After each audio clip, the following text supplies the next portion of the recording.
jechuudha. Isaan ala jireenya isaa si guba uffanni si shikiloorsii bitii ofirratti gadi naqe birrii sannas si erga. Chiggaara. Ilmoo chiggaarii jechuudha. Ilmoo ashkarinnatii keenya jalatti bule. Qimaalaamii haadharaa.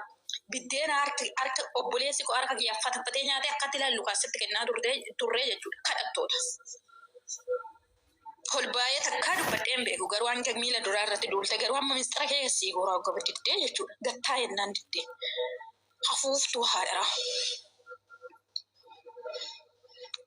Kottol deebii maa ganna darbitan jedheeniti. Rakkoon maalii jettani? Rakkoon maalii warri jettani? Ati deebii deebisteefi warra rakkoo jedhu kanan raggaxeen oole anchi kottuu deebi'an amma maana buusteettu sun sitiyyuu na jala dubbate. Qostu beena kaksitu. Malla kofalchiisa obboleessa koo irratti kana labsaa. Ilmaan gadi galoo jechuudha. Haadharaa. Darbaati arrabsaa. Obsa nama fixachiis dhibboomman Oromootuun.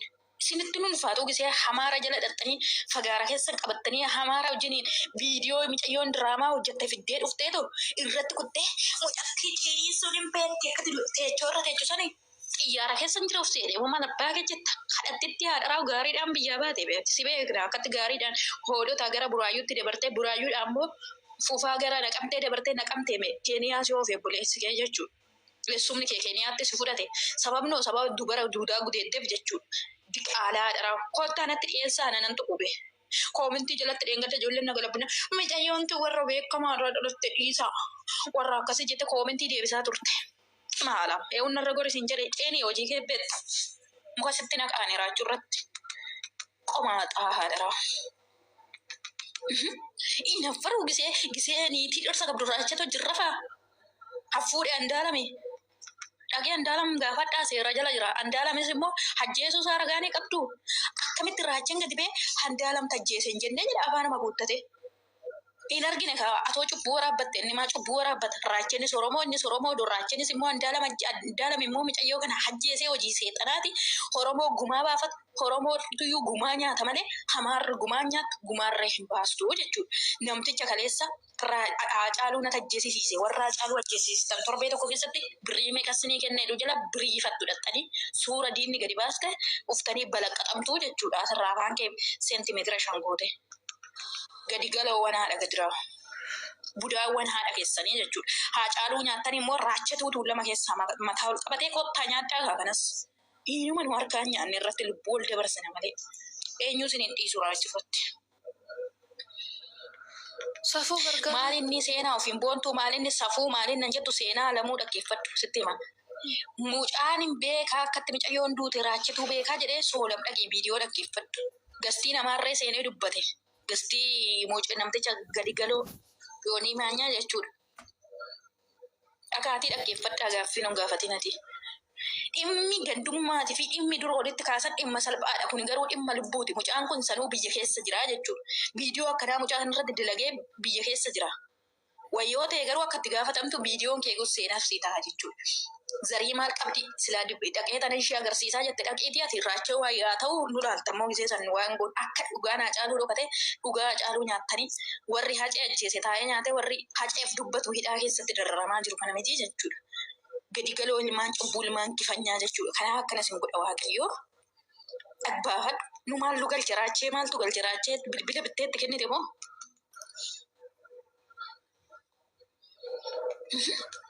Bitteetti kennite moo raachee biyya bulchaa jira. Dhaq Dooktor Abiy Ahmed Shimallis Abdiisaa gaafadhu. Jawahar gaafadhu irratti dhiichista biti isaantu biyyattii bulchaa jira. Dhaqi mootummaa gaafadhu.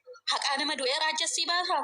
Raacheen dhimma dhuunfaa mataa isaa jiraata jireenya isaa jijjiiruu obboleettii isaatiin ol argatee mana tokkotti galuu gammachuun jiraachuu bultii godhachuudha malee wanti kana dhimma lubbuu namaa keessa galchee abaluu ajjeesee maali macarrashaa xiqqaa daraa. Hahee gadi galoo nama gifanyaa miti. Raacheen namaafuu gisee sagalee ta'u tubatee qoratee sammuu isaa keessa naannesseetti gadi ba'ee sagalee ta'a akkuma kee bubbisee dhufee lalalalalalalalee Oromoo kutaa akkasii akkas taatee bolalalalalalan jedhu dhaltii haadharaa. Hudduun hadheenis simachee jira. Hudduun hadheeniitiyyuu qullaarraa gabbaastee luka hedda qabadhaatteeni geemii qabata godhattee ta'u hudduun hadheenii fi harmaan hadheenii ilaalaa oltaasirra. Gadi galoo haadhara. Cimaala. Soodam jechuun gadi galoo jechuudha. Sarraatanyaa keenya turte jechuudha. Kirraafii keenya nyaatte nurraa nyaanne jechuudha. Atanaadha qabdumaan sarraatan innatii nutti galte. Gabaree nutti galtee qotaa turte. Ni beektaa? Gabaree nutti galtee hoolota keessa dabartee jechuudha. Hachi gara galkalkuyyuu keessa lafa keenya qotaa turte jechuudha. Gabaree eessuma kootti galtee. Maala? Gadi galoo haadha raasii fideen dhufa micayyoon hin dhufte jechuudha. Hojii haa fixxuu seenaa kee gassii guurti. Obsa nu hidhachiisaa jirta. Lubbuu namaa fuudheeti miskiina. Handaala majjeesuu ragaa qabdaa? Raachin immoo bira jiraachuu ragaa ni qabdaa? Kodoo beektee silaa artistii kanarra gorteeti yoo harka diinatii baasta malee diina wajjin hin bineensatti taatanii nyaachuun kaatan. Nama beekamaa, nama hayyuu kabajamaa kana jechuudha. Budaawwan haadha gidiraa. Dhabama si haa godhu yeroo gabaabaa keessatti. Diinni Oromoo tanaadha mucattii tana yeroo darbirree gadi ba'eeti uummata jimmaati waan inni jedhe jechuudha. Intala haadha gadiraawu gadi galoo shallittii haadha raawayyuu warra mancaan jettu xooftitti na dhiirri shan hudduu kee keessa silaalaa hoolu dhiirri shan sitti fincaa'aa oolu intala dabbaqteetti samtiktii haadha gadiraa gadi galoo haadha raawu intala sharmuuxaa bayezzala bukoo dhiirri shantamni sitti fincaa'aa oolu qomaatti haadha raawu hudduu kee jala qabadhu siyaa goroggoro beekayyuu godhu kaa. Jaarkaarra godhee dubara duudaa godhee dubartii jabduu godhee duudhattee jechuudha. Dhaqishii mataan sitti ol seenee kan jiibis maarii yookiin mukutumaa sitti tola. Wala zagazagu asii olee hudduu keetitti. Kan haadha raawu. Komentii lakkee barreessu jalatti nan bakka. Machooftuu haadha raawu. Samtuu haadha raa dhiirri shantamnu hudduu kee tola qarqaruu soolammaan lugalchee ruuzee hambee kutuu ruuze sanuu nyaata. Gadadamtuu haadha raati immoo ciniin jiran mataarra gassi gabaree galeewwan haadha raa. Kottaa gabaree nutti galaa.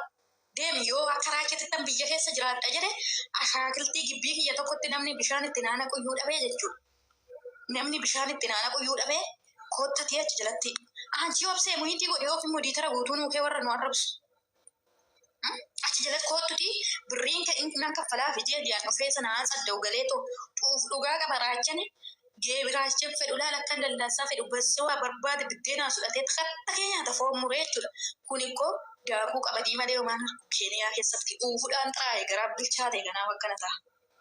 Shallittii haadha raabaa eessiraar harmutitti hudduu hiriitti sinaqa. Intala haadhi kee intala habbaan keessi gudeedee giraabee jechuudha. Hayyuun tun jechuun intala haadhi fi hamaara jala dhaabbattee haadhi fi gudeeddamte intala haadha. Intala obboleessi kee haadha keetitti ol garagaree haadha keetitti gaanu intalatti haadha gidiraa jechuudha. Haadha kee wajjiniin si sara obboleessi kee.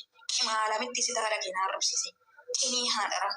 Dhaqiitii haadha kee wajjin ol galabbaxiitii haati kee siyaasa qabzaqqa wasiyoolee mismaarii kan ciiqamnetti jechuudha.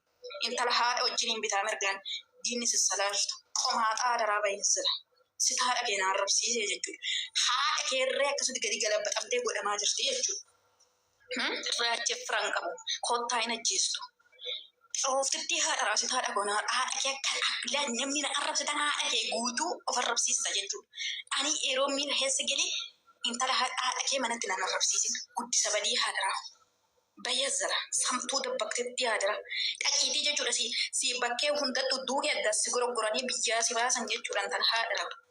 Intala obboleessi kee haadha kee hojii si cibsee si goroggoru gudduu kee keessa.